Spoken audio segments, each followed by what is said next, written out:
நித்திய நிகழ்விலே இருங்கள். பிரபஞ்சம் உங்களுக்கு உள்ளிருந்து வழிகாட்டும். பரம்பொருள் உங்கள் மூலமாய் வெளிப்படுவார். பரம்பொருள் வெளிப்படுறதுதான் பிரேக் த்ரூங்கய்யா. வெளியில் இருக்கவங்களோட விமர்சனம், கருத்து, இதை வச்சு நீங்க டெவலப் பண்றது குரோத். எவ்வளவு நாள் வரைக்கும் குரோத் வேணும்னு நினைக்கிறீங்களோ அவ்வளவு நாள் வெளி உலகத்துல இருக்கவங்க, உங்களுடைய ஃப்ரெண்ட்ஸு, வெல் விஷர்ஸ், அவங்க கொடுக்குற ஃபீட்பேக்கை வச்சுட்டு வாழுங்க. எப்ப பிரேக் த்ரூ வேணும்னு நினைக்கிறீங்களோ அப்ப எல்லாத்தையும் வெளியில வச்சுட்டு, இது மொத்தமும் மலாஸ்திரம் அப்பா அப்படின்னு வெளியில வச்சுட்டு உட்கார்ந்து நித்திய நிகழ்விற்குள் அமருங்கள். கடந்தது இறந்தது, எதிரும் பொய், நிகழ்காலம் என்று சொல்லப்படும் இந்த புதிரும் பொய்.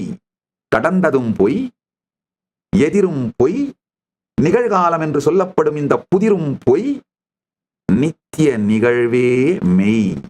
நித்திய நிகழ்வை நிகழ்காலம்னு சொல்ல முடியாது, நித்திய நிகழ்வு. ஏன்னா இந்த நிகழ்வின் மீதுதான் நீங்கள் கடந்த காலத்தையும் காணுகின்றீர்கள், எதிர்காலத்தையும் காணுகின்றீர்கள், நிகழ்காலத்தையும் காணுகின்றீர்கள். இந்த மூன்றையுமே பார்க்கிற ஸ்கிரீன் உங்களுடைய conscious screen, conscious focal point. இதுதான் நித்திய நிகழ்வு. இந்த நித்திய நிகழ்வில் இருந்து பாருங்கள், வாழ்வில் மிகப்பெரிய நிம்மதி. இது மட்டும்தான் வாழ்க்கைங்கய்யா. வாழ்க்கை என்னைக்கு வந்தாலும் பாருங்க, இன்னைக்கு நவம்பர் மாசம் 24ஆம் தேதி, 25ஆம் தேதி வந்தாலும் இந்த நித்திய நிகழ்வா தான் வரும். 26ஆம் தேதி வந்தாலும் இந்த நித்திய நிகழ்வா தான் வரும். 27ஆம் தேதி வந்தாலும் இந்த நித்திய நிகழ்வா தான் வரும். இந்த நித்திய நிகழ்விலே நீங்க என்ன குவாலிட்டியோட இருக்கீங்களோ அந்த குவாலிட்டியோட தான் உங்க வாழ்க்கை நிகழப்போகிறது. இப்ப நித்திய நிகழ்விலே நிம்மதி இருந்தால் வாழ்க்கை முழுவதும் நிம்மதி. நித்திய நிகழ்விலே ஆனந்தம் இருந்தால் வாழ்க்கை முழுவதும் ஆனந்தம். நித்திய நிகழ்விலே சாந்தம் இருந்தால் வாழ்க்கை முழுவதும் சாந்தம். நித்திய நிகழ்வு துக்கமாக இருந்தால் வாழ்க்கை முழுவதும் துக்கம். நித்திய நிகழ்விலே ஏக்கம் மட்டும் இருந்தால் வாழ்க்கை முழுவதும் ஏக்கம். இதுதான் பரம ரகசியம், பரம சத்தியம். பஞ்சாயத்து முடிஞ்சது. இவ்வளவுதான் மொத்த வாழ்க்கை பஞ்சாயத்துங்க. நித்திய நிகழ்வில் நிம்மதியாய் நிலை பெறுங்கள். அப்படியே நித்திய நிகழ்வுல இருந்து பார்த்தீங்கனாலே தெரியுங்கய்யா, கடந்தது நீங்க கொண்டு வர மொத்தமும் ஃபேக் மெமரிஸ்ங்க, ஃபேக் நரேட்டிவ்ஸ்ங்கய்யா, ஃபேக் நரேஷன்ஸ். எதிர்காலம் நீங்க கொண்டு வரது மொத்தமும் தேவையே இல்லாத பயங்கள், ஆங்ஸைட்டி, தேவையே இல்லாத, நிகழவே போவதில்லை எனும் நிலையிலே இருக்கின்ற போகஸான ஃபியர்ஸ், ஆங்ஸைட்டிஸ்.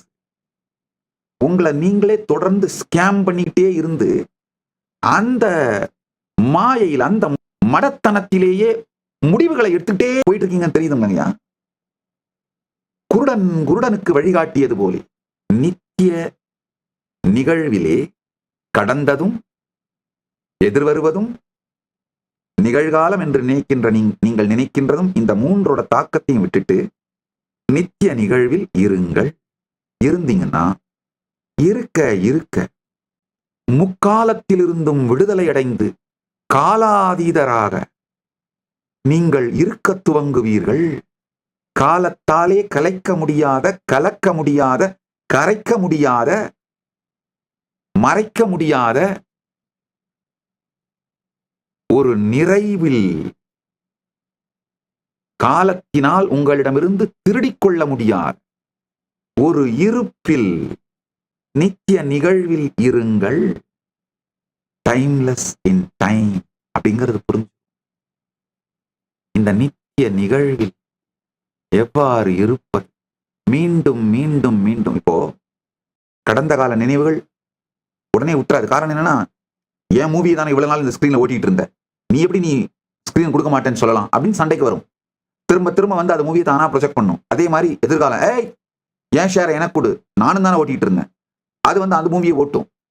நிகழ்காலம் ஒரு அப்படியே ஒன்றும் தெரியாம மயங்கிக்கிட்டு கிடக்கும். இந்த 2-3 மூவிஸ் ஒண்ணு மேல ஒண்ணு ஓட்டிக்கிட்டு இந்த குழப்பம்லாம் திரும்ப வரும் தான். வந்தாலும் கவலைப்படாது. நீங்கள் நித்திய நிகழ்வு, உங்களுடைய பரமசத்தியம், உங்கள் இருப்பு நித்திய நிகழ்வு. இந்த ஃபோக்கல் பாயிண்ட், இந்த கான்ஷியஸ் ஃபோக்கல் பாயிண்ட் தான் உங்களுடைய இருப்பு, அதன் பரமசத்தியம். நல்லா புரிஞ்சுக்கோங்க. வெளியிலே பல பேரையும் பல யானை குதிரைகள் காலாட்படை இந்த வெளியில போர் செஞ்சு வெற்றி பெறுபவன் வீரன். உள்ளுக்குள்ளே நித்திய நிகழ்விலே காலத்தோடு, இந்த எதிர்காலம், நிகழ்காலம், கடந்த காலம், இந்த மூன்றினுடைய நினைவுகளோடு தைரியமாக போர் செய்து தன்னை நிலைநிறுத்திக் கொள்பவன், நித்திய நிகழ்விலே தன்னை இருத்திக் கொள்பவன் தீரன். உண்மையில போர் கூட செய்ய வேண்டியது இல்லைங்க, புரிதல் போதும். இங்க ஞான கட்கம் தான் வேணும். ஞான வாழ், ஞானமே இங்கு வாழ், புத்தியே இங்கு கேடயம். இந்த ஞான கட்கத்தால் ஞானவாள் ஏந்தி உங்க மேல, உங்க நித்திய நிகழ்வு மேல கடந்த கால கழிமலங்களும் எதிர்கால பய ஏக்க பிசாசுகளும் அவங்க மூவியை ப்ரொஜெக்ட் பண்ணாம, சில நேரத்துல ரெண்டும் ஒரே நேரத்துல ப்ரொஜெக்ட் பண்ணி அந்த மூவியை பார்க்க கூட முடியாம கன்ஃபியூஸ் பண்ணிட்டு இருக்கும். அந்த மாதிரி இல்லாம நித்திய நிகழ்வில் இருக்க துவங்குங்கள். இதுதான் ஒரு மனிதனுக்கு அளிக்கப்பட வேண்டிய அடிப்படை பாடம். எனக்கு ஒரு மிகப்பெரிய சந்தோஷம், இந்த ஏஐ வந்ததுங்க. உலகம் முழுக்க சனாதன ஹிந்து தர்மத்தோட நாலேஜ் சோர்ஸ யாராலும் இதுக்கு மேல மறைக்க முடியாது, அழிக்க முடியாது, தடுக்க முடியாது. நீங்க இப்ப செய்ய வேண்டியது ஒன்னே ஒண்ணுதான். இந்த ஏஐனால, ஏஐ ரெவல்யூஷனால உங்களுக்கு கொடுக்கப்பட முடியாத ஒண்ணு இருக்கு. அதை அடைவதற்குத்தான் நீங்க இப்ப போக்கஸ் பண்ணணுங்க. அது என்னன்னா ஜீவன் கான்ஷியஸ் பிரேக் த்ரூ.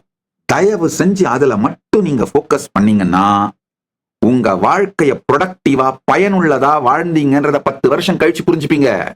நான் இப்ப உங்களுக்கு பிரபஞ்சத்தின் ரகசியங்கள், காலத்தின் ரகசியம், இந்த சத்தியங்களை சொல்வதனால இதை புரிஞ்சுக்கிட்டீங்கன்னா அந்த ஃபீல்டுல உங்களுக்கு சாவர்னிட்டி வந்துருங்க. கான்ஷியஸ் சாவர்னிட்டி அச்சீவ் பண்ணிடுவீங்க.